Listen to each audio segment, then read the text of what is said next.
Hi everyone, my name is Girish Kolte. I am working as a QA tech lead in Velotio Technologies. In today's topic, we're going to cover what is unit testing with Pytest, harnessing the power of mocking and async.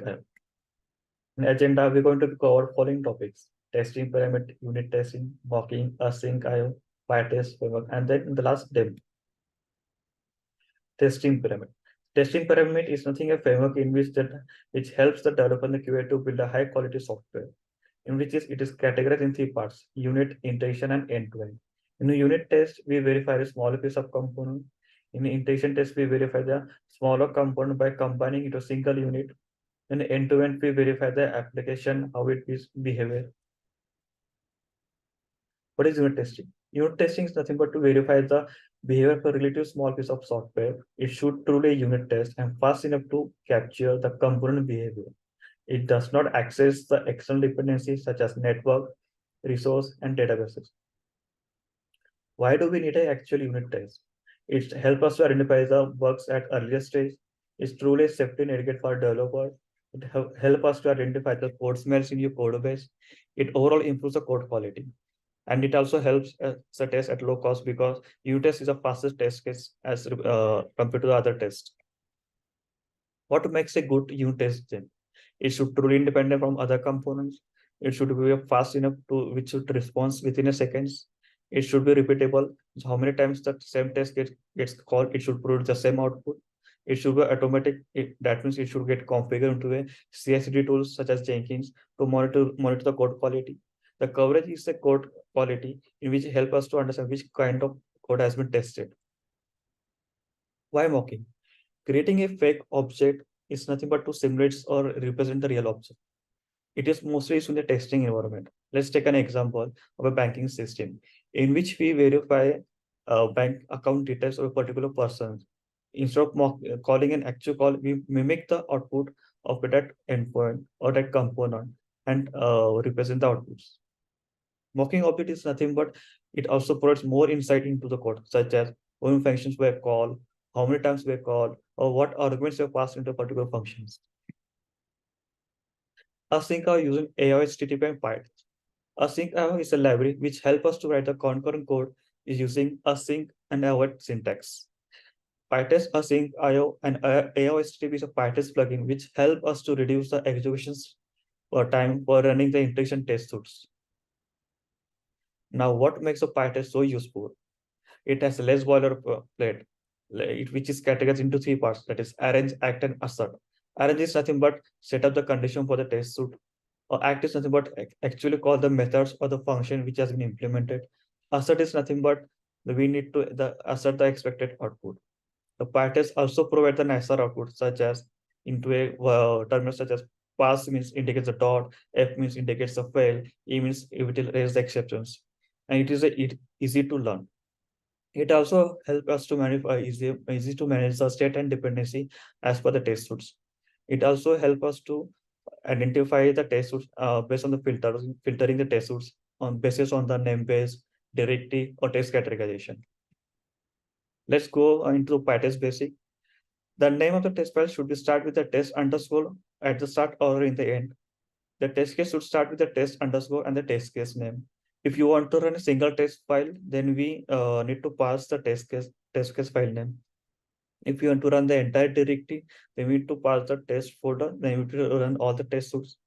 If you want to run the particular test case in a particular test file, we just need to pass the test file name and two columns with the test case name. Or we can pass with -k parameter and the test case. If you want to run the test suites, group of test suites, we can just add a marker by adding -m and the group of marker names. Pytest also support customizing Pytest outputs. Let's say if you want more verbosity of the running the test suite, then we can add -vv as a parameter. If you want to disable the warnings, we can add a disable Pytest warning. If you want the more logging statements or the print statement with verbosity, then we need to add -sq. What is parameterized test? It is nothing but we are feeding the same data into a single function and that turn into a multiple test functions into which we can see that we are passing the different data types into a single functions. What is fixture? Fixture is nothing but as a which is used as a test data, which is required at running the test suite of the application. In which let's consider we require the endpoint. So we can call this fixture before running the test suite. Before going into the demo, there is some kind of requisite required. That is, we need to install the Python from the its official website, and this is the required packages we are going to use for the demo, or we can install it in requirement.txt file. Now let's go on to demo. This is the our application in which we are added our application codes, and into our application folders we added the test in which we are consider the regression test suites.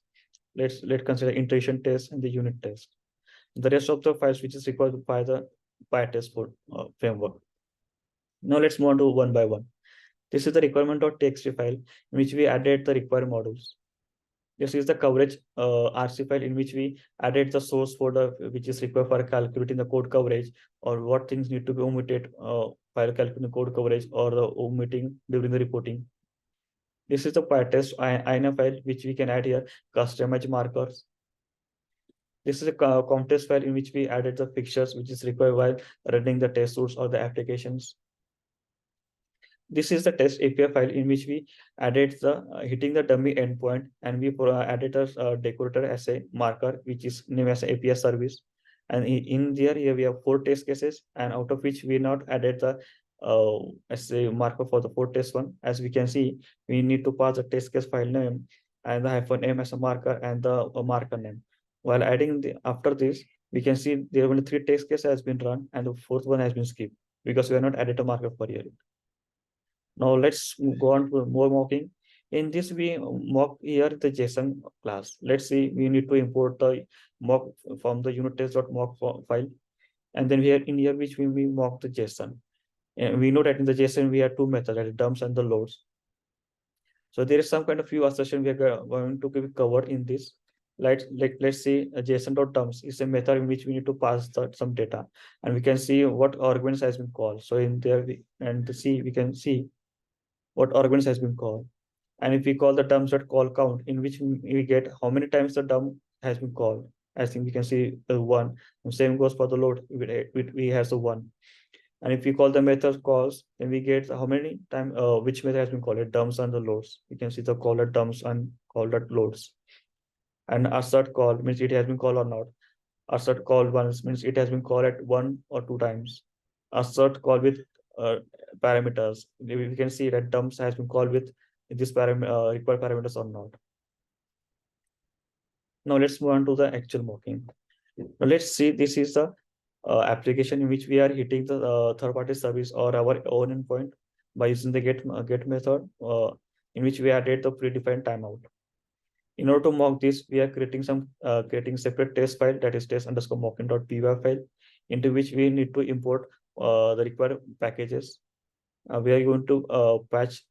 In order to patch that particular get method, we need to pass the location for that modules, that is application.mocking.request, in which we are mocking the request here.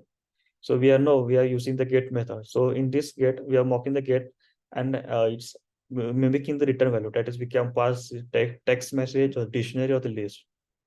When we call the actual functions or the method by passing some dummy data, so we can just expect this output.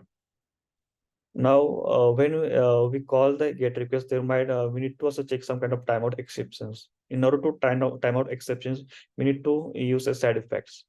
So we just mimic the exceptions by importing some kind of request.exception timeout and pass some dummy timeout here, and mock the get by using side effects and attend that output.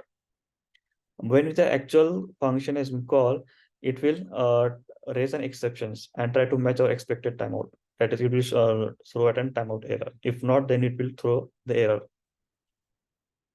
Now, in this we are mock our application levels. But what about the cloud services? Let's take an example of AWS service, in which we use the Proto3 library, in which we in this file we just use the S3 service, initialize the client, and return the list of buckets. In order to mock the AWS services, we need to use the Motor library, and which you are going to use Motor S3 for mocking the S3 services. Before running our AWS service, we need to export the AWS credentials. We can just using this, we can export the credentials. And in this, we are creating some fixtures before running the test suits, in which we are mocking the S3 bucket, and we are providing some bucket name. And before the actual test gets runs, we are creating the bucket name as test bucket 123. And when the test gets get run, we initialize our the class and call the list bucket functions, in which we get our bucket name. As you can see, we are getting this bucket name, and the test case is passing. Now let's consider you have to hit the particular endpoint for multiple times. We can use a parameterized method into which we can call a single endpoint 100 times using the same test case function. But as you can see, this we are executing in a sequential manner. So if we run this test case, it takes around 23 seconds. But if we go using the async model, which the Pytest supports, and we're hitting the same endpoint the 100 times, it takes around 1.5 seconds. It really helps drastically reducing the execution times. Now, let's see the report file. When our test case gets run, this is HTML reporter in which we can get that how much test case has been run, or how much has been failed, and the skip and the pass. And this is the source in which we can see the which test source has been run, how many times the test case pass and fails. This is the test coverage in which we see that we will mock the get model from our these functions, and we can see we have got the 100% code coverage. The key takeaway here is here that the unit test is the cheapest and the fastest technique within the testing pyramid. It is truly unit test. It should be totally independent from the other components, and it should be fast and repeatable. And it should be mocked where it been used, not where it is defined. Thank you, everyone. Stay tuned.